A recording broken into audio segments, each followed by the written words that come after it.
Right on, man. Hello and welcome to Fender Play Live.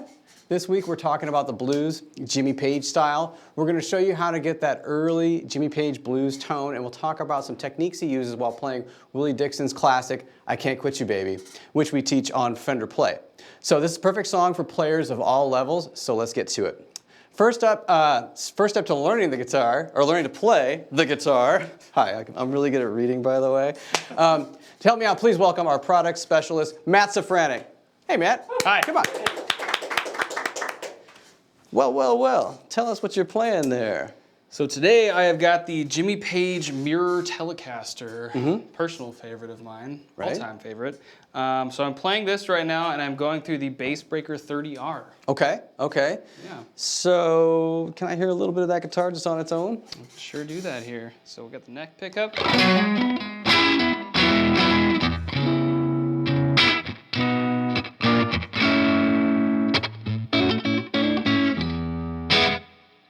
Got the middle position. Got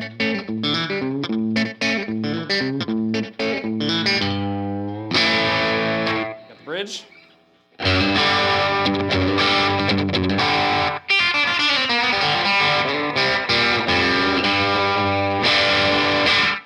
Neck pickup.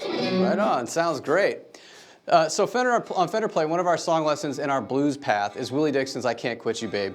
We do it in level 1 of the blues path, so you can use just basic chords. We put it in the key of G. So Led Zeppelin reworks this into a heavy blues tune on their first album. Kind of an important album, I'd say, in the rock history. Arguably one of the most important. Yeah, pretty important album there. And on that very song, Page played his 59 Tele, which Fender has just reissued. And so let's get a little bit more detail about the guitar. So we've heard a little bit about it. Tell me about some of the specs and some of the specialness about this. Yeah, so we have got a 59 modeled Telecaster and a 2-piece ash body, which is kind of 2 premiums there. 2-piece is a huge deal for players. The less pieces of wood, the better. Yep. White blonde, which is a great finish and also my personal favorite. So it's white, you can see the grain through. It's got lacquer, which really helps kind of wear in better and arguably makes it sound better. You know, that's always up for debate. Sure. We've got probably the biggest differentiating feature on any Telecaster that we make currently, and really any arguably in history, is the top loading bridge. Right. So we have got actually the strings, if you can see through there, are actually loaded through the top of the bridge, but we do also have the option for the ferrules, you know, the standard Tele, but it makes the strings a little slinkier, rounder, warmer tone. The tension's a little lighter that way, so that really helps. And then they got 59 era pickups on there as well. So it's also, again, kind of period appropriate. And then, you know, you've got the 7 1/4 inch radius, the vintage frets, kind of everything that makes a 59 Tele a 59 Tele. So yeah, you mentioned that it's easier to maybe perhaps to bend strings a little bit on the top loader. Let me hear a little bit of just kind of some string bending. And... Yeah, so you can do like.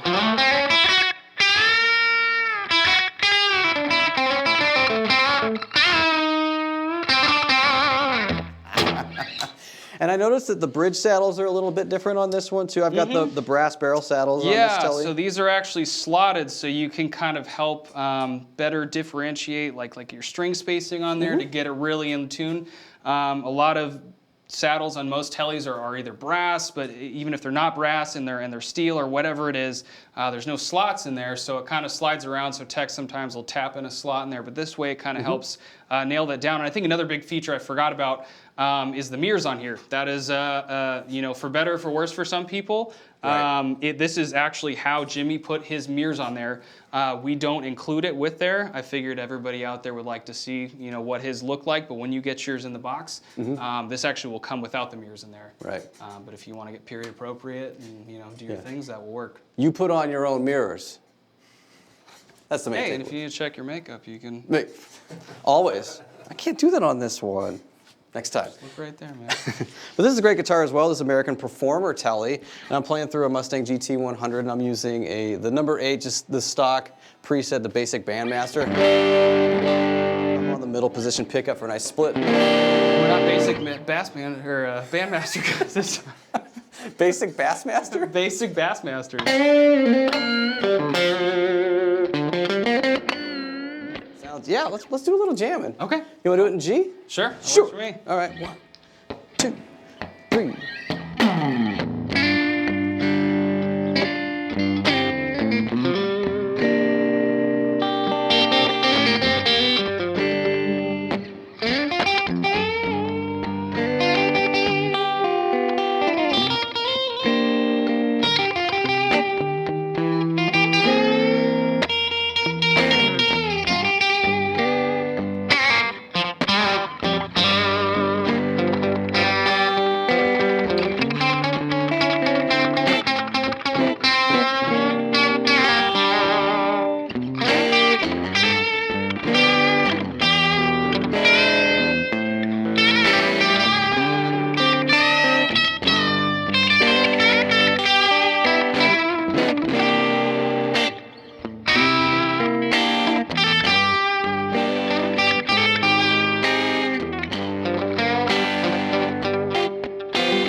That's fun. All right. Cool. So we looked at the guitar. Now let's check out a quick video about how it came to be.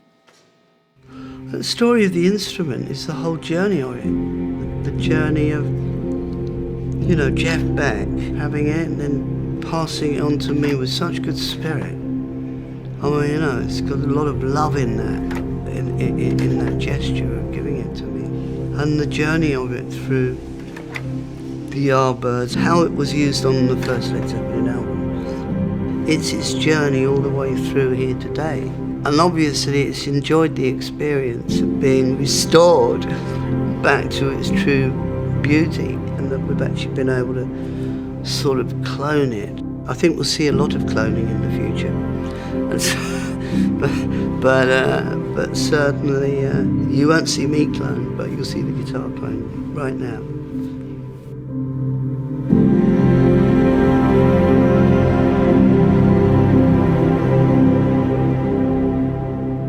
Jimmy actually invited us out to his house out in London to spec the guitar out, which is usually the other way around when we work on a project like this. As I'm taking the guitar apart, I realize it's kind of an oddball. We're calling it a 1959. The date stamp on the neck is February of 1958, which is a very early version with the rosewood board on it, so we haven't seen very many of those. But in 59, they had done a top load only without the option to string through, and this actually had both. So it's hard to say whether it was an early production guitar of the 59 that made its way to Europe, or it was a parts caster that got assembled after the fact with leftover parts. So, and everything, any of the telltale signs in the body had been erased or sanded away during the stripping process.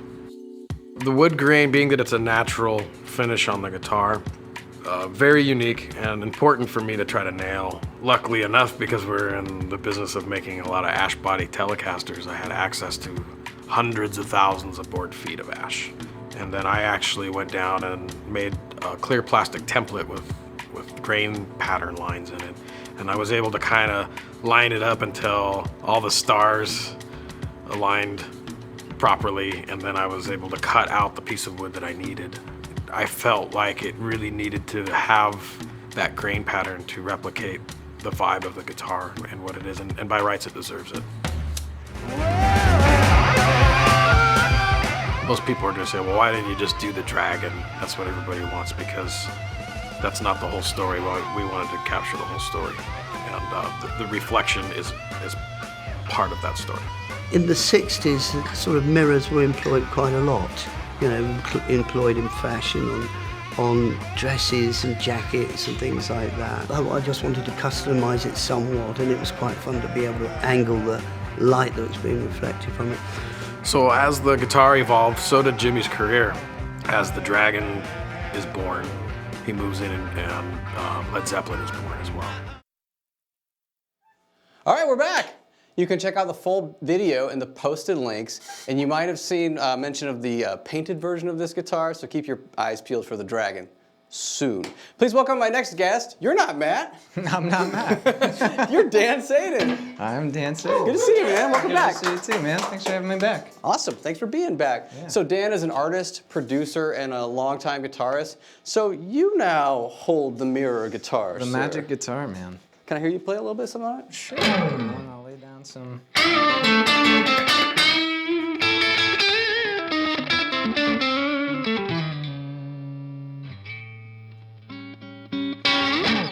Beautiful. Yeah. All right. So we looked at the guitar Jimmy Page uses on songs like I Can't Quit You Babe on the first Led Zeppelin album. But what about some of the techniques? So Dan's here. We're going to talk a little bit about how some just critical little things that you can do to sound a little closer to Jimmy Page, especially in this era of his playing. So. Yeah, I mean, I think it all kind of starts with that lick that I just played, which is from the I Can't Quit You Baby song, which is just your basic minor pentatonic pattern with some bends. And then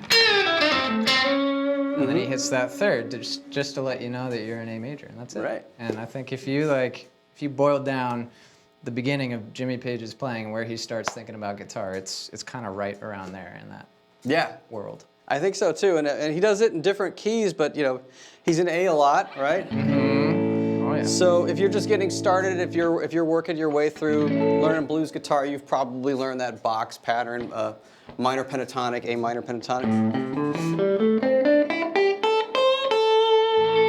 If you're on the blues path, and Fender Play will teach you that in level 5. And so, you know, Jimmy's got that well under control. Yes. So yeah, he does that. He'll come out with a bend. And he, like, I slide up to the note, but I noticed, Dan, that you're... Yep. And then a real wide vibrato, which I can't do with my pinky, so you probably grabbing your ring finger I'm grabbing on with that? my ring finger too. Great, okay. Oh yeah, there you go. Also, don't try, you were mentioning this earlier, don't try and do that with one finger. You got a whole bunch of fingers here to use, and just because you're fretting with one doesn't mean you can't use the others for support. So Yeah, it'll help you push it up. Yeah. that's a lot easier to use the other fingers behind my ring finger that I'm. Absolutely. And also when you're bending strings, think about the thumb hooking over the neck. Normally as a guitar teacher, I'm thinking, put your thumb behind the Slap neck, you your know, thumb. yeah, whack-a-mole with the thumb, right? But when it comes to bending, and especially big wide bends like Jimmy likes to do, I get a little extra leverage, right, when my finger comes down like this, and I could push it more straight up. Or, and then, yeah, getting that the little C sharp there, the 6th fret of the G. Yeah. Oh yeah. And it's good. We were talking about a couple of other things that's really kind of Jimmy Page oriented, and you know, so wide bends, so wider than say a whole set. Minor third, major third. Yeah, major third right there. Right off the root up to that third. You don't want to break that string, do you? No, not like, you know, but. He made it. You know, I think we owe those to Albert King. Yes. You know, like Jimmy didn't just wake up one day and go, I've got a great idea. You know, like he was inspired by the Kings, you know, like B.B. King, Albert King, among others. But that's really where a lot of this kind of that kind of stuff comes in. Yeah, and you'll hear that him play that in the key of A. But if you go to other tunes, you know, he'll be in E, and so he'll move all the way up to the 17th. Oops, sorry. I got excited. Yeah. And also what you're doing there is you're raking the bend too. So you're not just hitting the note going, you're raking. Yeah. you're getting some string action coming into it, which, you know, like, it's all about how you play it, and it's all about how he plays it. So, like, if you're a beginner and you're looking to get into bends, you can start with just bending and then start playing around with, like, raking into it. It's the same bend that you've been practicing that seems reasonably simple, but it sounds different when you go. It's got a little bit of attitude. Absolutely. So just kind of resting your palm on the strings as you kind of follow through to it. Yeah, raking into it. Another big Jimmy thing that he does is, you know, he'll play, you know, a richer sounding chord when he goes to the D chord. A D9th chord, for example. And if you're just getting going, this probably doesn't look like something you want to do yet, because if you're just getting your calluses on your fingertips, now you say, wait a minute, guys. You're saying that I got to get some calluses on the side of my ring finger? You say, yeah, it'd be nice. It's a good thing. In due time, of course. Patience, right? We can also cheat with that chord a little bit, can't we? Oh, yeah. You know, so we can just, boom, index finger. So, and we get some nice little options. Right, just the top 3 strings. But, you know, he'll hit that D9 chord hard.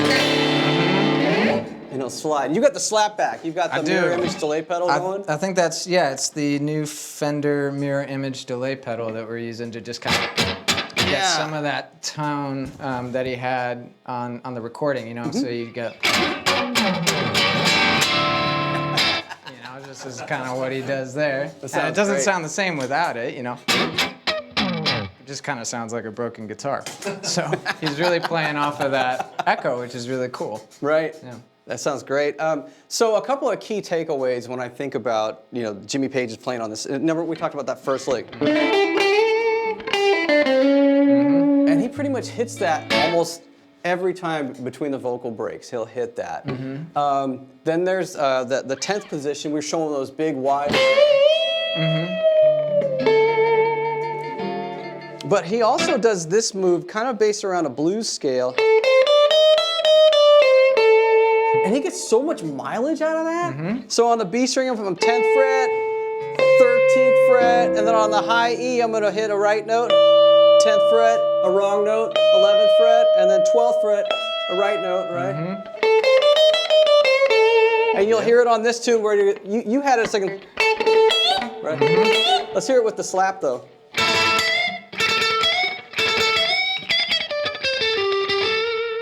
So those wide bends, that really exaggerated vibrato. You got to check tuning every once in a while. Check tuning once you're bending. Make sure you're in tune. Those big major third bends. Well, You don't need a lot of notes to be expressive this way. Try not to break the guitar strings. A nice rich chord. And then a couple of other just small things you can do, like a double stop. Just you hear him hit that a couple times. He does that in that break where there's no, where it's just him. It's so cool. 1 finger, 2 strings, 7th fret. You're good. You want to play something? Sure. Why don't we do what we've been doing? Yeah. Why don't we jam on a 12 bar? All right. Cool. 1, 2, 3, 4.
Super fun, man. Oh, yeah. Pleasure, yeah.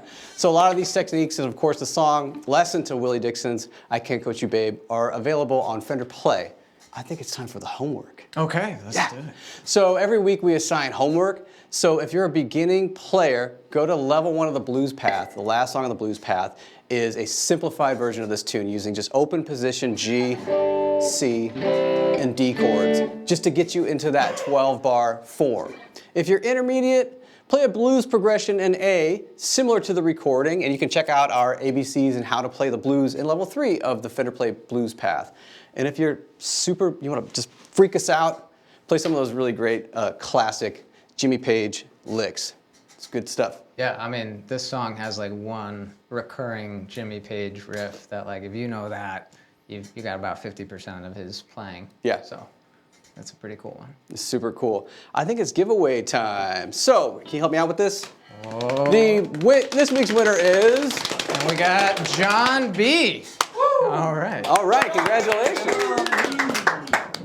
Remember, guys, the more videos you watch, the more chances you can win some really cool gear and stuff. So let's get to some questions. Cool. Dan, can you help me out? So Tyler's asking, what's the best way to start implementing or messing around with E minor pentatonic scale? Or what's a good simple 12-bar blues progression to play over? Well, you know what's great, actually, is if you go to step 1 of the homework, you're talking about a G 12-bar blues, it looked like, which you could play a simple E minor pentatonic scale over. Yep. So, Tyler, I would go to step 1 in the Fender Play app and start working on that GCD 12-bar blues progression, because that'll get you comfortable with what that progression is, and then you can just work your E minor pentatonic over that as well. Yeah, that'll sound really cool and give you kind of like a rich sound, because you'll be in major, but you'll be play that playing minor. a minor.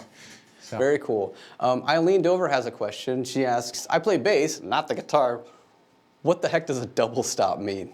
Well, that's a good question. A double stop is really just kind of when you play 2 notes together and it's not really a chord. So in the context of like what we were doing with the Jimmy Page song, he's, when he goes to the D, he does that's a double stop. Or when you were bending, those are all double stops. But on a bass, you can play a double stop. You can play like your 3rd and the root or something, or the 7th and the 3rd if you want. On a bass, and those actually sound pretty cool, so you should definitely mess with those. Yeah, and if like you're just barely getting started, play 2 strings at the same time. It's a double stop. Yeah. Got it. Yeah, there it is. Now it's time for some shout outs. So every week we're super inspired in our Facebook community. We have a lot of newer players and more experienced players sharing videos of themselves and sharing their progress with one another and encouraging one another to get better. So Anthony George posted a few weeks ago about struggling with a C chord, and with the help of the community, he can now easily switch between his G, C, and D chords. So great job, Anthony. Yeah. What about Eddie? It looks like Eddie Sawyer posted a video of him playing and singing for the first time, thanks to his uke lessons on Fender Play. Thanks for sharing, Eddie. That's awesome. Really great. I don't remember how long it took me. I can't imagine. I still have trouble with it. Yeah. So good job, Eddie. Yeah, excellent. So every week we release new content on the site. So we've got some great new song lessons this week that we're really excited about. So we've got Karma Police by Radiohead. We've got The Man Who Sold the World by David Bowie. And then we've got Pink Floyd's Wish You Were Here, which everybody's got to learn that song. We can play a little bit of that, can't we? Yeah. So... You got to start it off for me. I got to remember it. You got it.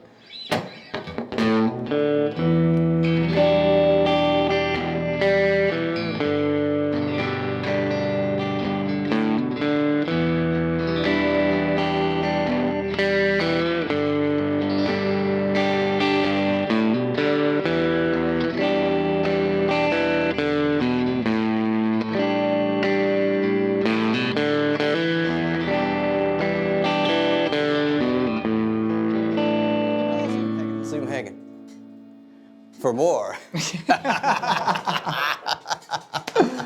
All right, I think we got a little time. Let's play a little more blues, but let's kick up the tempo a notch. Why don't you show me where you're working?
super fun, man. Thank you. All right, thank you everybody for stopping by and watching. Please tune in next Wednesday at 5 for our next episode. Keep practicing, and we're going to see you next time. Play me a G chord. Ready? Go.